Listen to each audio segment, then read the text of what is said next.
I can't believe we're talking about this 50 years later. I mean, it's unbelievable. I can't believe we still can talk. Yeah.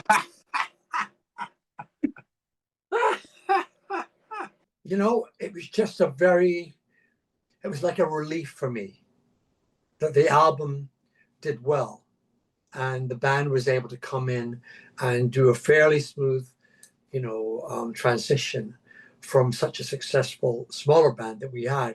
So it was kind of a big relief that it came off, and also there was a couple of great songs on it that allowed us to use them in our ongoing stage shows, because it was very important at that point. Elton, we were the most prolific, if not the most popular touring band in the world at that point. So it was important that we kept up that front and that united front, that we could go out there and do a great live show. A lot of the fans found it difficult the first tour. They all missed Dee and Nigel, as I did, because that was the most difficult part for me, because those guys were my brothers, and are, I miss Dee every day. Nigel and I talk at least a couple of times a week. So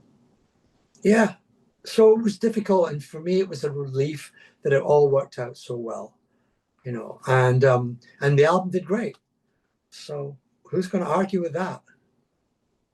It kind of made me a tiny bit famous in LA in terms of doing session work, because I was a session musician, not the busiest. I never thought of myself as the A-list session musician. What I was really good at was doing synthesizer stuff and doing orchestrations. Like if Barbra Streisand wanted strings on this song, they would call me. What it did is, I remember there was a gigantic billboard on Sunset Boulevard, gigantic, with Rock of the Westies, Elton's, the cover of the album on there. And I was living near there, and I would just drive by that like over and over. Now, Caleb and Kenny and Roger had already had moments, and Davey, of course, moments of celebrity where they were kind of used to being on the inside cover or something. But that was really exciting for me just to see that, and I think I did gain a small amount of notoriety in the record business for doing some of the kinds of parts that I did with Elton.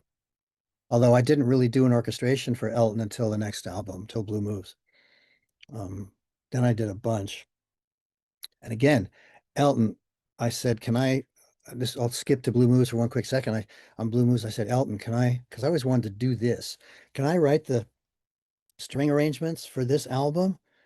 And he said, well, have you ever done it before? And I said, no. He said, let me think about it. But I kind of knew I could do it. So the next day, though, he came back to me and said, yeah, you can do it. Do whatever you want. And that was the way he was. And then I did Tonight and all those other things. And so, yeah, I thank him a lot. It was another important part of Elton's journey. It was, as we've said, it was a new lineup, which gave birth to this album, and it was to give birth to another round of performances, touring, and we all learned from it. Elton learned from it, and in readiness for the next step that he was about to do. There've been so many levels because of his inquisitive nature, because he's a real musician. He wants to know more and more about this wonderful world of music, which we can never learn all of. It's just every moment. So he has surrounded himself with some extraordinary musicians, played with extraordinary people, and they with him.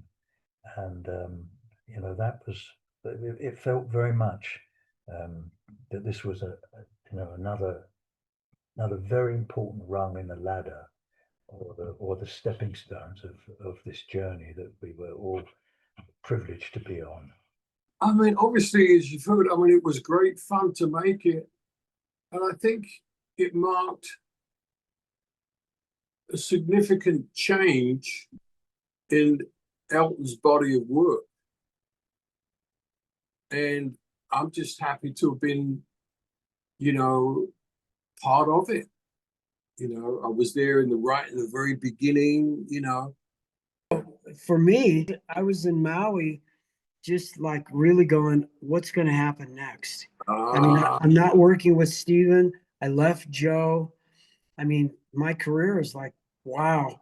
And then to get the call to do this so it changed my life.